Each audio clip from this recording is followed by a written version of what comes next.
오늘의 제목은 네가 무엇을 보느냐, 네가 무엇을 보느냐, 이런 제목을 가지고서 말씀을 드리려 합니다. 오늘의 제1독서 첫 번째 봉독한 구약 성경의 말씀은 예언자 아모스에 대한 것입니다. 아모스는 이스라엘 선지자들 가운데 문서 활동을 한 문서 선교자,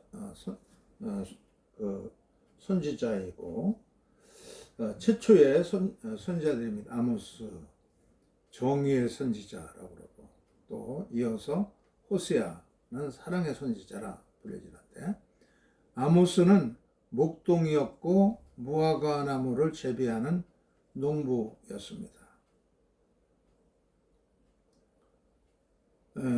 이렇게 북왕국의 이스라엘에서 활동한 사람인데, 이 아모스는 무화과 나무를 재배하는 사람.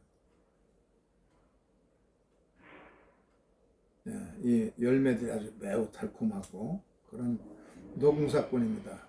농사꾼들이 모두가 심성이 착하죠. 땅에 무엇을 심은 대로, 뿌린 대로 그만큼 거둘 수 있기 때문에 열심히 파고 거름주고 벌레도 잡아주고 그렇게 전지도 잘 해주고, 그러면 많은 수확을 얻을 수 있고, 그냥 게을러 가지고 대충 하면은 거둘 것이 없고 심는 대로 거둔다는 그런, 이것이 농심입니다. 이게 순박하게 살아가는 아모스 농부를 하나님께서 부르셨습니다. 아모스야, 네가 무엇을 보느냐? 하나님께서 뭘 보여주셨느냐면은 이 다림줄 있죠. 목수들이 집을 짓는데 이 다림줄을 꼭 필요로 하죠. 이제 반듯하게 세워졌는지 조금이라도 오차가 있는지 이 다림줄을 쫙 내려보면은 알 수가 있어요. 지금 이 건물을 지었는데 다림줄로 딱 내려보니까 비스듬하게 돼 있죠. 무너질 우려가 있어요. 그러면 다시 처음부터 다시 세워야 됩니다. 그런 데도 필요하고, 이런 문 같은 것도 세울 때 다림줄로 딱 해보고, 그래서 정확하게 이렇게 목수, 나도 집을 몇 채를 짓는데 이렇게 유심하게 봤기 때문에 많이 볼 수가 있어요. 목수들에게는 이 다림줄이 굉장히 중요한 겁니다. 이 건물이 지금 삐딱하죠? 위험스럽습니다. 그래서 아모스가 대답했습니다. 제가 다림줄을 보고 있나이다. 네가 잘 보았다. 내가 이스라엘 백성들 사이에 다림줄을 듣고 이들이 옳은지 그런지 판단하리라. 그렇게 말씀하셨습니다. 이렇게 이와 같은 자기가 본 그 사실대로 북왕국 이스라엘에 가가지고서는 그 백성들에게 전했습니다. 하나님께서 지금 이 나라에 다림줄을 띄워놓고 보신다. 어디가 정확한지, 정의를 제대로 행하고 있는지, 어디가 부패 있는지, 타락했는지 정확하게 보시고 심판하시는데, 여로보암 왕은 칼에 맞아 죽을 것이고, 이 백성들이 너무 하나님의 말씀에 삐뚤어져서 행하기 때문에 전부 포로로 끌려가리라. 이렇게 막 전합니다. 그래서 이 사실을 그 사마리아 여로보암 왕에게 가서 전했습니다. 지금 이스라엘 백성들 중에 아모스라고 하는 사람이 임금님에게 반란을 일으켜가지고 여차여차 지금 설교를 하고 있습니다. 여로보암 왕은 칼에 맞아 죽을 것이라고 그러고, 백성들은 포로로 애국에 끌려간다고 해. 그렇게 예언하고 있습니다. 그러면서 이 아마샤라고 하는 베델의 선지자가 아모스에게 호통을 치면서, 너 감히 이렇게 하나님의 임금님의 도성에 와서 함부로 입을 놀려 예언하느냐? 네 고향으로 돌아가서 농사나 열심히 지어서 먹고 살아라. 아마시아하고 일대 충돌합니다. 근데 이 아모스는 자기가 보고 들은 것, 하나님께서 주신 것을 전하지 않을 수가 없는 거죠. 그래서 아마스에게 나는 하나님께서 내게 보여주신 것을 전하지 않을 수가 없다 하고 대충돌합니다. 이게 첫 번째 구약 성경에 우리에게 주신 말씀입니다. 오늘 우리의 사이에 비춰서 이렇게 본다 그러면은 이제 이재명 대통령이 새로 세워지고 모든 것이 올곧게 이렇게 기자회견을 하더라도 누구든지 그 뭐 유튜브 기자들도 오고 마음껏 묻고 싶은 거 물어봐라. 추첨도 이 제비뽑기식으로 뽑아가지고 누구든지 발언할 수 있게 하고 저 시골 구석에서 옥천이라는 시골에서 온 기자도 발언할 수 있는 기회를 주고 유감없이 그냥 뭐 원고지 한 장 뭐 써놓고 보고 얘기하는 게 아니라 참 거침없이 아주 참 상쾌하고 유쾌하게도 통쾌하게 기자회견을 그냥 합니다. 굉장히 신뢰를 주고 자신감도 있고 그런 걸 볼 수가 있어요. 그리고 자기의 특별 감사관을 세울 것을 임명하라고 그렇게 해놨다는 겁니다. 가족들, 대통령의 가족들 조금이라도 잘못하는지 오류가 있는지 설치는지 그런 거 하나도 없도록 국회에서 특별 감사관을 세워가지고 임금과 그의 친척들 가까운 사람들 철저히 감시해서 그런 일이 어려운 일이 없도록 그렇게 감찰관을 세우겠다. 감사원은 국회에서 가져가서 그냥 마음껏 평상시에도 감사하고 감시하도록 해라. 굉장히 자신감을 가지고서 기자회견을 하는 것도 보았고요. 특별법들이 이제 제정되어 가지고 전 대통령도 다시 구속되어 가지고 이 무더위에 그 찜통 같은 감옥 생활하면서 이제 그 안에 들어가서 그냥 주는 대로 먹고 그냥 그 찜통도 고생도 하고 그렇게 하게 되었어요. 모든 것이 철저하게 이렇게 되어가고 있는데 그동안에 그냥 아주 그냥 무슨 제왕이나 되는 것처럼 하던 그 대통령이든 뭐 그 측근들 그런 사람들 전부 이제 감옥 속에 들어가게 됐으니 갇혀서 정의가 많이 실현되는 가운데 있습니다. 예, 아모스의 정의가 강물처럼 흘러가도록 해라 하는 것이 그의 메시지의 중심입니다. 이렇게 정의로 통치를 하고 불쌍한 사람들 도와주고 참 그 사람들이 힘들지 않도록 그렇게 통치를 한다고 그러면 제대로 하는 것이죠. 그렇지 않고 그냥 제멋대로 막 했기 때문에 윤석열 그 일당들은 감옥 생활을 이제 계속 할 수밖에 없습니다. 이렇게 정의의 통치에 대한 말씀이 이제 아모스서에 나오고 그 다음에는 이제 복음서에 가서 보면은 가서 너도 이와 같이 하라. 이거는 선한 사마리 사람의 비유를 예수께서 하신 겁니다. 이 유대 나라의 이 여리고에서부터 예루살렘에 올라가는 게 이렇게 험합니다. 그냥 높은 산들이 쫙 있습니다. 그래서 예루살렘에서 이제 여리고 쪽으로 올라오면은 내려간다고 그래요. 히브리어로 야르단 내려간다. 여리고도 그 밑에 내려가서 있는 도시가 여리고입니다.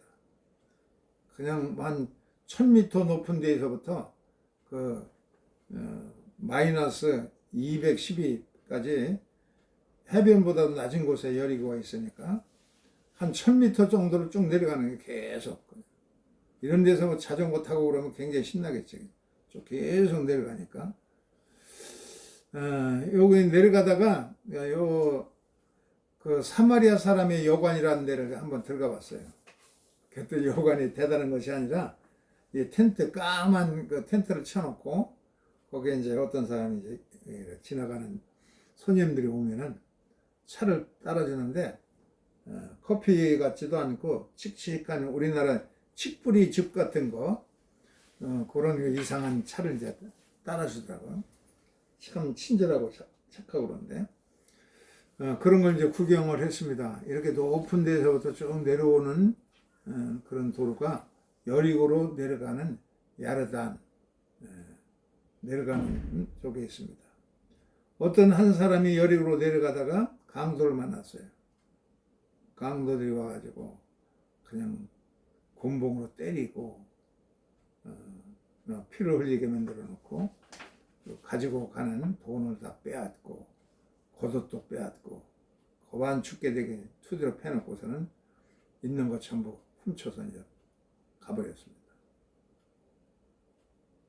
근데 이 바로 그때에 그 제사장이 그 길을 지나갑니다. 보세요. 제사장이 이렇게 싹 나타나 지나가요. 제사장은 이스라엘 나라에서 가장 거룩한 사람이에요. 지성소.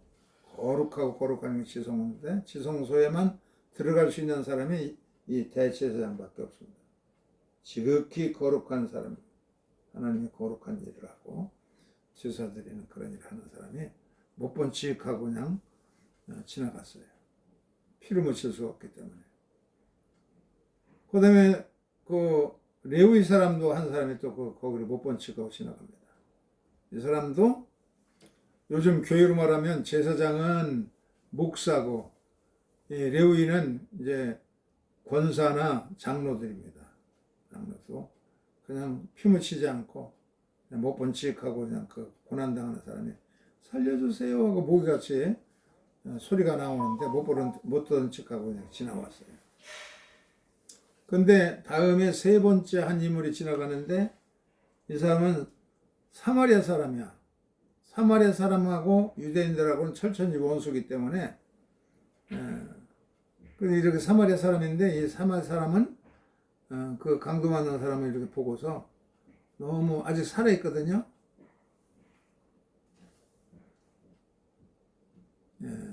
제사장과 레위인은 그냥 지나갔는데 사마리아 사람은 그냥 지나갈 수 없어. 가보니까 아직 목숨이 붙어 있어요. 그래서 포도주를 부어서 상처를 소독해주고 또 물을 먹여주고 그리고 올리브를 부어가지고 상처를 부드럽게 하고 자기의 옷을 찢어서 붕대로 만들어가지고선 칙칙 감아주고 이렇게 응급처치를 한 다음에 자기의 나귀에다가 이 부상당한 사람, 강도 만난 사람을 태워줍니다. 태워가지고선 물도 먹여주고 상처를 싸매주기도 하고 그래서 자기 나귀에다 태워가지고 자기는 걸어가면서 여관이 있는 데까지 왔어요. 여관집에 도착해가지고 밤새껏 간호해줍니다. 이마에다가 찬물로 자꾸 축여가지고선 열기를 식혀주기도 하고 이렇게 어루만져 주기도 하고 밤새껏 간호해주고 아침에 자기 이제 갈 길이 모르기 때문에 주인 어른에게 여관 주인에게 2데나리온 데나리온이 굉장히 값이 나가죠. 한 데나리온이 한 10만 원 정도 되니까 20만 원씩 주고 잘 이 사람을 부탁한다. 목숨 살려다오. 부비가 더 들었다면 내가 오는 길에 더 다 들어줄 테니까 이 환자를 다 돌봐줘라 하고 갔습니다. 목숨을 살려준 거예요. 그러면 이 세 사람 가운데 누가 강도 많은 사람이 이웃이 되겠어요? 하고 이제 예수께서 물어봤죠. 그러니까 자비를 베푼 사람입니다. 하고 대답합니다. 시간을 굉장히 죽어가는 사람을 살리기 위해서 자기 가던 길을 멈추고 가서 포도주를 부어서 상처를 소독해주고 올리브를 부어줘서 부드럽게 하고 이렇게 잘 싸매어주고 자기 옷을 찢어서 붕대 삼아서 묶어주고 자기는 나귀를 몰고 그 사람은 태워다 주고 또 밤새껏 간호해주고 아침 떠날 때 돈을 많이 주인에게 주고 이 사람을 잘 돌봐서 살려달라 부탁합니다. 예수님이 보시는 불쌍히 여기는 눈.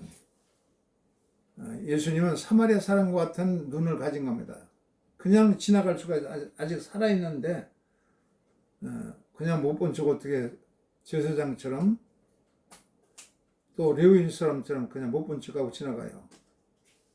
철면 피고 참 인성이 잘못된 사람이죠. 예수님은 불쌍히 여기는 눈을 가지고 있었는데 이 사마리아 사람은 오히려 정말로 그 강도 많은 사람 불쌍해가지고 참 아이고 어쩌다가 강도를 만나가지고 이렇게 어려움을 당하셨어. 정성껏 돌봐주고 그 아주 정성이 그냥 눈에 훤히 보이지 않습니까? 밤새껏 돌봐주고 또 돈을 더 더해주고 더 들면은 나중에 갚겠다고 그러면 돌봐달라고 그러면서 갈 길을 갔습니다. 이렇게 이 사마리아 사람의 눈은 이 어려움을 당한 사람을 불쌍히 여기는 예수의 눈을 가졌어요.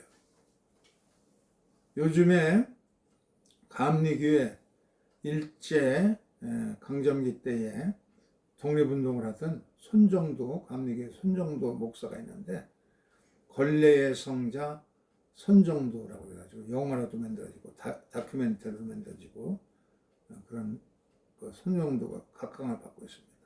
바로 이 사람인데 이 사람은 그 평양에서 가까운 강서군에 참 양반집에서 태어났어요. 그래가지고서는 상당히 참 사는 것도 괜찮고 그랬는데 한 번은 이제 평양에 과거 시험을 보러 이제 아마 평양에서 주최하는 무슨 시험이었던 모양이에요. 과거를 보고 가는데 가던 중에 날이 어두워서 조목사라는 사람의 집에 들어가서 하룻밤 묵게 되었어요. 이 조목사의 집에서 들어가서 이제 하룻밤 묵는데 이 사람이 친절하게 밥도 잘 대접해주고 그러면서 전도를 했어요. 이 사람 목사가 뭐 이렇게 기독교 불교는 어떻고 그러면서 인사보하면서 전도를 하는데 그게 그냥 확 이 손정도의 마음에 와닿았어요. 그래서 내가 예수를 믿겠습니다. 내 상투를 잘라주세요. 상투를 자르고 그 이튿날 날이 밝으니까 자기 집으로 돌아왔어요. 과거 시험 보는 거 포기하고 자기 집에 와서 집 뒤에 있는 사당을 그냥 몽들을 가지고 와서 다 때려부셨어요. 그러니까 막 집안이 왈칵 뒤집혔어요. 저런 부려막심한 놈이 있는가? 동네 뭐 이 집 저 집에서 노인네들이 막 와가지고서는 그러면 당장 끌어내서 몽둥이 찜질해야 된다고. 그러니까 그런 뭐 수근수근한 소리를 듣고서는 손정도가 겁이 나니까 옷도 제대로 챙겨 입지 못하고 그냥 걸치고 있던 내복만 입고서는 막 신발도 못 신고 도망쳤어요. 도망쳐가지고서는 자기에게 전도한 조목사의 집에 갔어요. 조목사가 보니까 막 그 추운 겨울에 그냥 막 그 옷도 안 입고선 내복 바람으로 막 달려왔으니까 어쩐 일이냐고.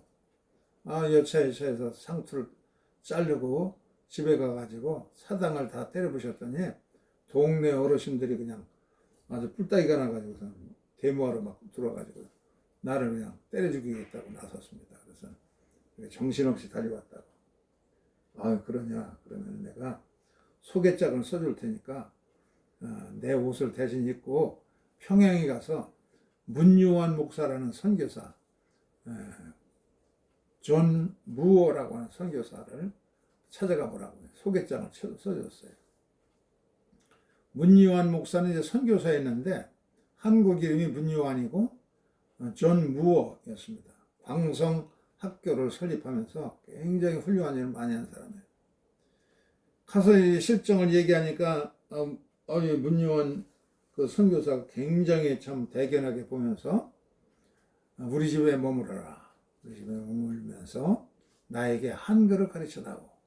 그럼 내가 봉급을 주겠다. 개인교수 봉급을 줄 테니까 그걸 가지고서 숭실학교에 들어가라. 숭실 중학교를 넣어줬어요. 숭실 중학교를 마치고 고등학교를 마치고 숭실 전문학교를 마치고 그리고 이제는 서울로 가서 서대문에 협성신학교가 있으니까 감리교 신학교다. 거기를 들어가서 공부해라. 전부 학자금을 대주고 문유한 선교사가 그렇게 중고등학교, 숭실 전문학교 마치고서 이제 감신대를 들어가게 돼요. 감신대를 나와가지고 평양에 그 남산현 감리교회가 있어요. 그 사람들이 피난 와가지고 남산 감리교회를 세웠잖아요. 서울에. 그래서 거기에서 이제 전도사 노릇을 하다가 그러다가 하얼빈 쪽으로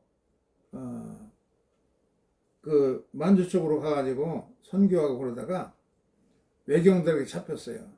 그래가지고 뭐 당시에 일본의 총리인 가스라테오라고 하는 총리 암살 사건에 네가 관련됐다 주모자로 잡아다가 그냥 4개월 동안을 감방에다 가둬놓고 그냥 막 추업했습니다. 막 이리 패고 저리 패고 날마 패가지고서는 먹이지도 않고 빼짝 말른 그냥 송장같이 그렇게 돼가지고 막 이곳저곳 터지고 아프고 그러니까 자기들 보기에도 너무 이제 죽을 것 같으니까 진도로에다가 유보를 보냈어요. 진도에 가서 너 좀 몸보심 좀 해야 되겠다. 가족하고 막 뼈만 남았으니까 얻어 터지고 상처투성이니까 진도에 이제 순경을 붙여져 가지고선 거기서 유배생을 하게 합니다. 거기서 이제 바닷가에서 조개도 잡아먹고 그 주민들이 이렇게 좀 고생하다가 애국 운동하다가 이렇게 왔다고 그래서 이 사람을 좀 크게 이제 잘 모시기도 하고 그래서 본보양이 되니까 서울로 오니까 감리교 본부에서는 정동제일교회 목사로서 발령을 냈어요. 그래서 지금까지 선교사가 아펜사르 선교사는 선교사가 영어로 이제 하고 통역하고 그러니까 소통이 이제 제대로 안 됐을 거 아니야. 그러다가 이 손정도 목사가 한국인으로서 이제 뭐 유감없이 설교하니까 교육인들이 이제 붙고 옆에 있는 이화역 학당 학생들 또 배제 학당의 학생들 또 교직 이 교사들 학부형들이 모여가지고 2,000명까지 그냥 불어났어요 교인들이. 그래서 교회를 이제 크게 목회를 신나게 하고 있는데 그 신나게 목회할 처지가 아니었어요. 나라를 잃고 이렇게 혼란한 가운데 있는데 정동교에다가 사직서를 내고 사표를 써냈어요. 그리고 상해로 건너가 가지고 거기서 이제 임시정부 수립을 위해서 부단히 애를 썼습니다. 임시의정원이라는 것을 먼저 조직하고 이건 오늘날로 말하면 그 국회에 해당하는 거예요. 헌법에 해당하는 헌장 10조로 되어 있는 헌장. 대한민국은 민주공화국이다. 뭐 이런 식으로 이제 아주 최초의 그냥 헌법을 작성해서 이제 통과를 시키고 의정원에서 그리고 대통령을 세우는데 이승만이 그 윌슨 밑에서 그 박사학위도 받고 활동을 많이 했으니까 이승만은 이제 초대 대통령을 세웠어요. 그런데 이승만은 아무 일도 안 하고 봉급만 따박따박 받아먹는 거야. 의정원 사람들이 이거 못돼 먹었다. 어떻게 저렇게 그냥 몇 년 동안 그냥 봉급만 받아먹고서는 아무 일도 않고 있느냐. 그래서 탄핵을 해서 최초에 탄핵된 대통령이 이승만이야. 세워놓고 아무것도 않고 이제 봉급만 받아먹으니까 탄핵시켜가지고 이제 파면하고 말았습니다.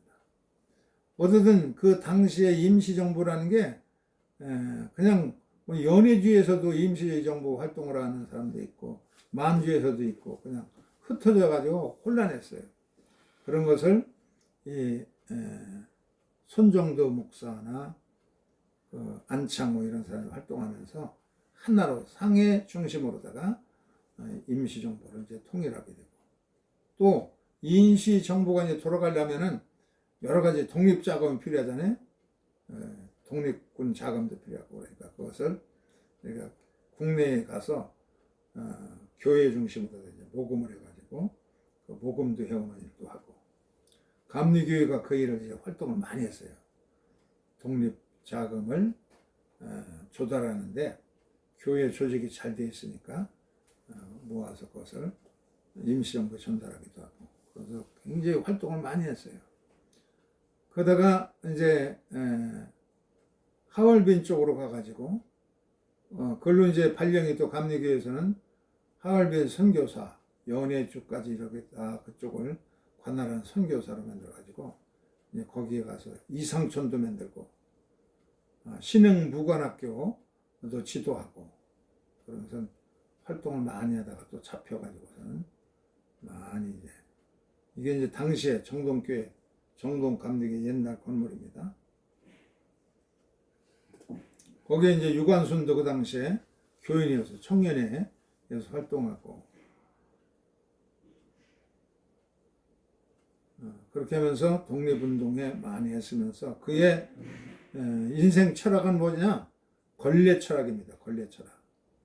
그게 뭐냐면은 사람들은 비단 옷과 같은 좋은 옷을 입고 대접받기를 좋아하고, 이 독립 운동하는 사람도 상해에 가보니까 서로 싸우는 이유가 뭐냐면 서로 자기를 그냥 뭐 의장 시켜달라, 뭐 자기를 대통령 시켜달라, 장관 시켜달라, 그런 사람들만 모여서 전부 비단 옷 입고 행세 내리는 사람들만 많으니까 이게 안 되는 거야. 나는 권례를 찾겠다. 비단 옷은 명절 때나 설날 때나 추석 같은 명절 때, 해갑 때 이런 때는 한번 뭐 입어보는 거지. 그러나 권례는 전부 권례 잡기는 싫어한다. 권례는 하루라도 권례로 치고 닦고 그래야 집안이 깨끗한 건데, 섬기고 낮아지고 그러기를 사람들은 싫어하기 때문에 권례보다는 비단 옷을 좋아하지만, 그 손정도 목사에게 자녀가 셋이 있어요. 딸이 하나 있고 이제 둘이 아들이 있었는데, 자녀들에게 늘 너희들은 비단 옷 입으려 하지 말고 권례를 잡아라. 어디 가든지 권례 잡고 섬기려고 하는 사람은 없다. 예수님처럼 하늘 보좌를 버리고 섬기러 오셨던 예수님처럼 권례 정신을 가지고 살아라. 신신당부했어요. 권례 체력으로다가 이 임시정부를 통합해서 제대로 정리를 해서 조직을 하고, 의정원도 조직해놓고 기초를 다 해놓고 또 그 모금 운동도 열심히 하고, 그렇게 해서 임시정부를 잘 세워놨습니다.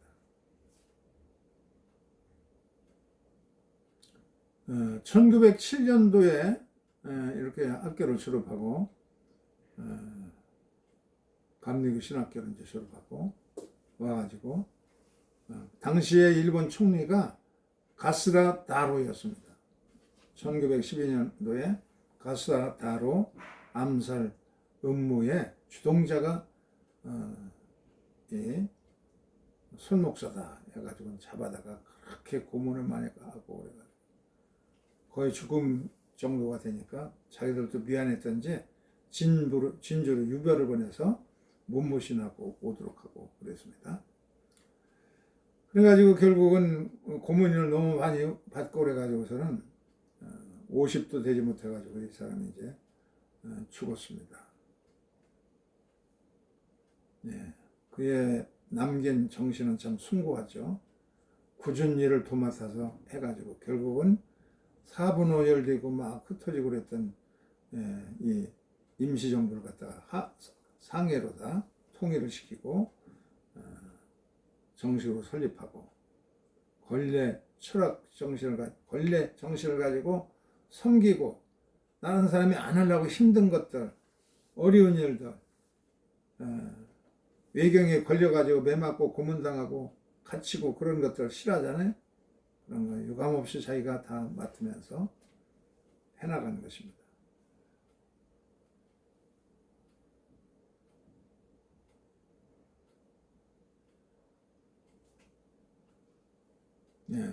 참 좋은 정신, 생각만 해도 비단 옷을 택하지 말고 권례를 잡고 섬기라고 했던 아버지의 말을 들으면서 큰아들이 손원일입니다. 손원일이 아버지가 자꾸 너도 목사가 돼야 된다. 감리교 서울에 가가지고 서대문에 협성신학교, 당시에 감리교 신학교인데 거기를 들어가서 목사가 된다.